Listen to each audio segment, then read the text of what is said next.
Ano, grabe, ang laki ng nasa likod ko. Bakit? Maganda ka naman.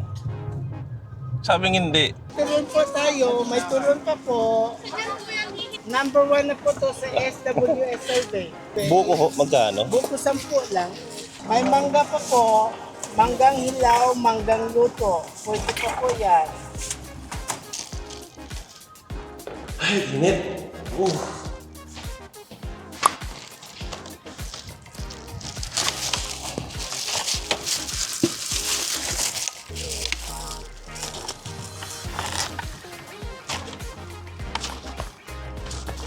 Hello guys, magandang hapon. It's already 12 hapon dito sa Lasal tayo. And magtatapon na tayo ng basura kasi dahil gagala tayo. At syempre, today it's Sunday. It's family day.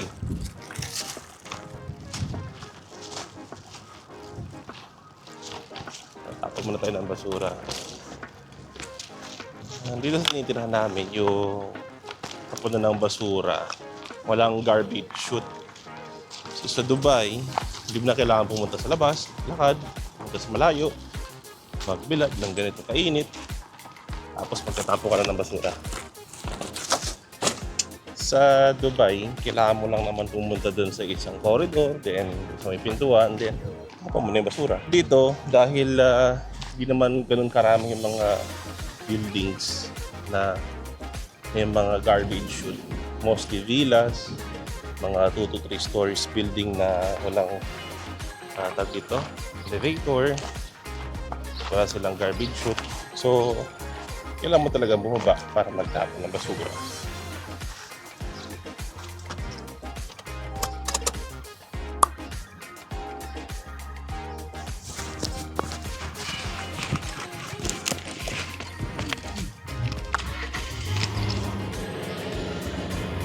Ay, init.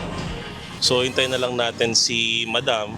Pababa na siya galing sa palasyo kasi nagme-makeup pa siya at siyempre mainit, no? Nagtapa pa tayo ng basura tapos nandito siya sa labas. Malapit lang tayo saglit, painatin yung sasagyan, alis na tayo. On the way na tayo sa church dahil family day ngayon. Sunday Mass is mandatory for us. So, first time namin pupunta at mamamasyal o pupunta sa Jazeera. Mag-a-attend ng Mass sa St. Anthony Church. And kung sa Dubai, ano lang siya eh, madali siyang ma-access gamit lang ng bus, gamit lang ng metro, tapos konting lakad. And dito naman dun sa pupunta natin today, Sunday Mass, nasa 26 to 30 minutes of travel time. And walang ibang way para mapuntahan yung churches na malalayo dito. Dahil nga walang metro dito, tapos yung public bus ay available lang every 1 hour kada stop. So maghihintay ka ng maraming oras para lang makapunta dun sa destination na gusto mong puntahan. May mga taxi din naman na available dito, but syempre kung every Sunday na baka or gumagala, mapapagastos ka talaga kasi walang ibang way ng transportation dito kung just to have your own personal car or taxi. And the good thing naman sa taxi dito, hindi siya ganoon kamahal. Kumbaga yung base fare rate niya at saka yung per kilometer hour is mababa comparatively sa Dubai. Kasi sa Dubai, yung nagkakamali, parang 12 dirhams ang base rate. Tapos pagdating naman per kilometer travel time, mas mataas kumpara dito sa Ras Al Khaimah. And isa sa mga nagustuhan ko dito as a driver or nagmamaneho dito sa UAE, Dubai talagang traffic eh.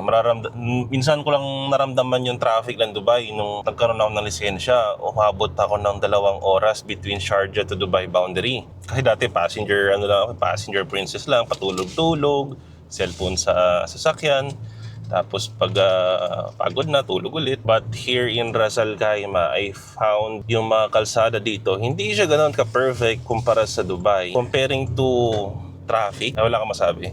Parking din.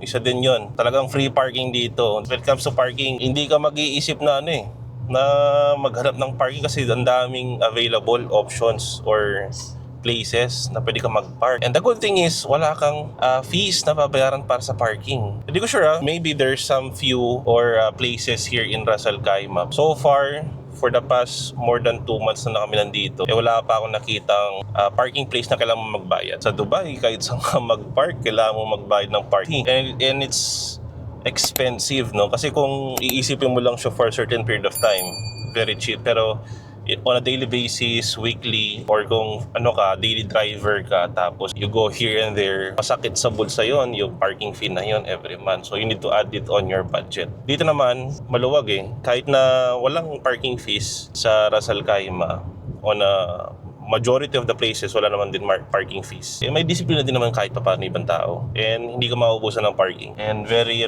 very quiet, calm, tahimik. So kaya tayo? Dami din nagsisimba oh.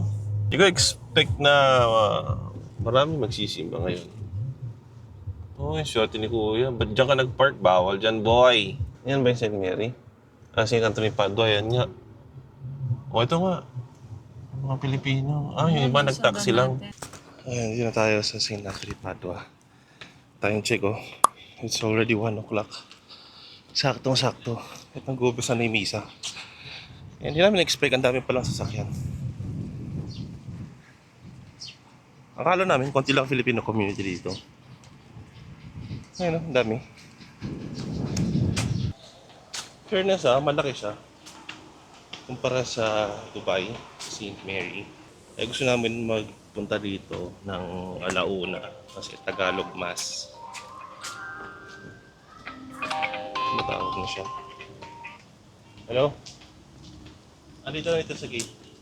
Andito sa gate.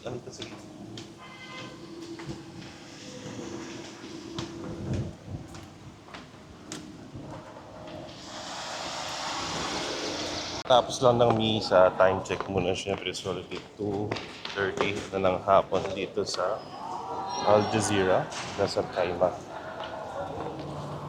Grabe, laki ng nasa likod ko.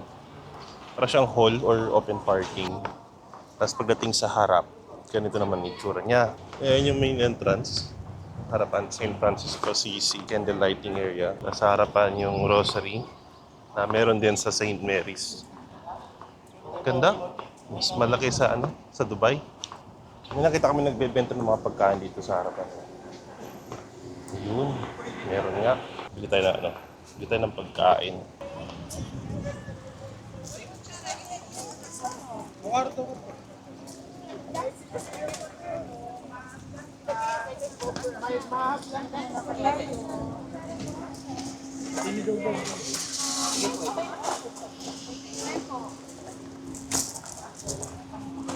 inyo po. Ay, nakalimutan. Tinapay na kayo rin na. Nakapabay ko dali talaga. Sa inyo. May turon po tayo. May turon pa po. Toronto, Canada. Mayroon pa. Magkano po sa turon? 10 lang. Mainit pa po. 10, isang balot, isang po... Isang balot 10. Okay. Isa lang po. Isa lang ho. Siya po po. Yun ho. Masarap po. Sarap po yan. Number 1 na po to sa SWS survey. Sige lang po. Masarap. Next time ho. Thank you. Ang siupaw namin masarap. Number 1 po sa SWS Sa survey. buko ho, magkano? Buko 10 lang. Baka wala na akong bariya. Okay, wala. Tumatanggap din kami ng bilog. Isa rin ho. Sa akin, spaghetti. May mangga pa po. Manggang hilaw, manggang luto. Pwede pa po yan.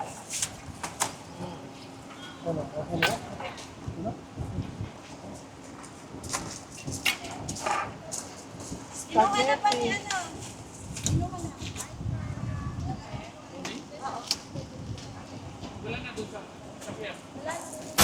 Ciao po. Thank you. Ayun, nakabili na tayo ng pagkain natin. Tuloy natin dun sa kantin kasi mainit dito, walang pwesto. Balikan natin si Heidi dun. Kasi bumili siya ng parang Indian chicken sandwich. Tsaka ng juice niya. At binili natin isang buko juice. Ayan, tsaka turon saging. Actually, itong baso, 10 dirhams na to. Plus yung turon saging, 4 na piraso, another 10 dirhams. So, na 20 tayo doon. Ito yung parang typical na setup pagkatapos mo magmisa.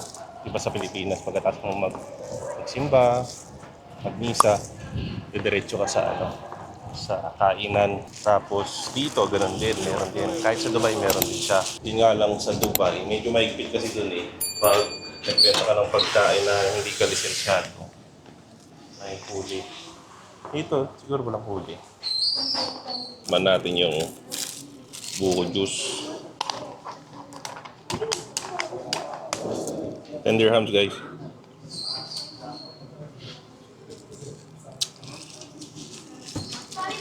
May may pandan. Matamis. May konting touch ng buko. Pero may pandan siya. 10 na to, 4 na piraso. Man natin, guys. Bagong luto pa. Malutong.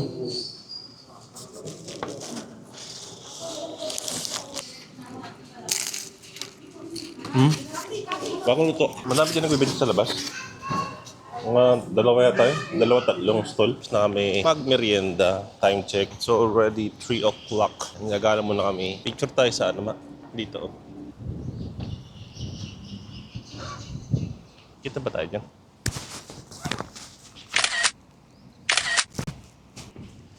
Tara na. Alis na tayo. Sure na. Alisin tayo. Ano masabi mo sa simbahan dito? Maganda. Ganda. Na-feel mo yung Pilipinas kasi Tagalog lahat din. Yung mga kanta. Ganda. Brings me back home.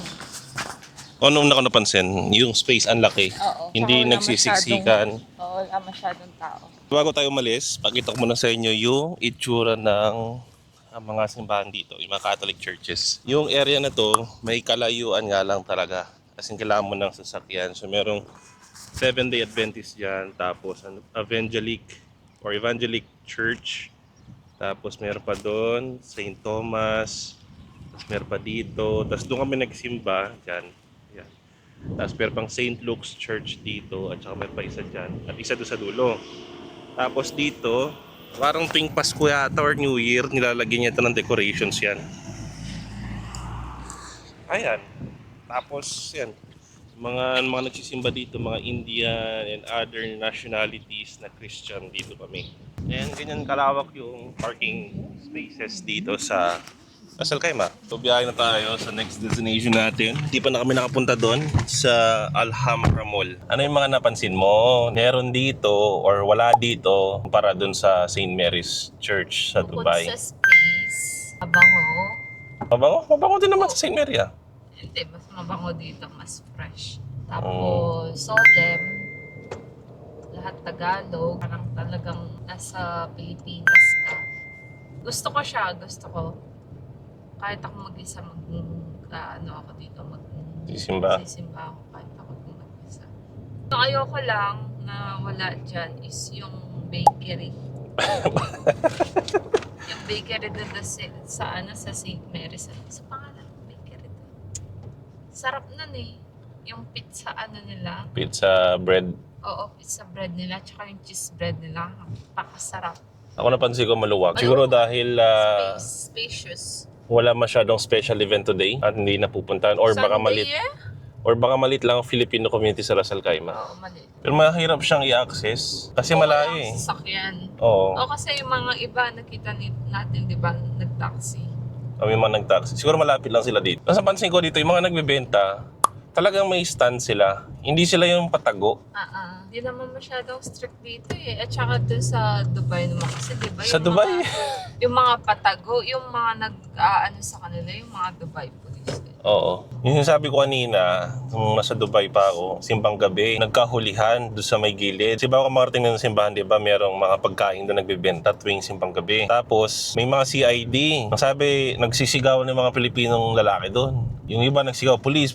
Yung iba naman, sabi, huli. May huli. Siyempre, mga nagbebenta, nagsitaguan. Talikuran pati mga bumibili. Ako din naman, tag dito yung 1 day old, binili ko, nalunok ko nang hindi ko ginunguya. Eh, di lumabas din sa'yo nang hindi mo.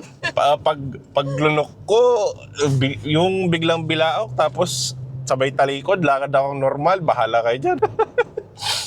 Pero binayaran ko naman yun kung nagkahulian. Yun nga lang sayang yung yung benta ni ate. I think we need to go here. On this side. Tama. Straight, no? Straight. Di, left. Ay, right. Dito, galgal. Ha? Doon. Wait. Let's park. Yan kasi mahirap dito sa Lasal Kaima. Hindi updated yung mga maps. Baka pwede ka pumunta doon? No, it's fine. Diretso lang tayo.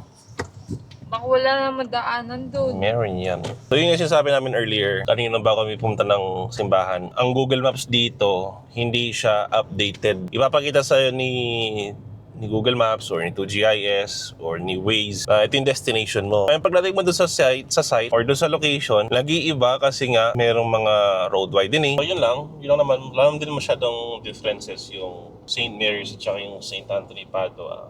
Malaki difference.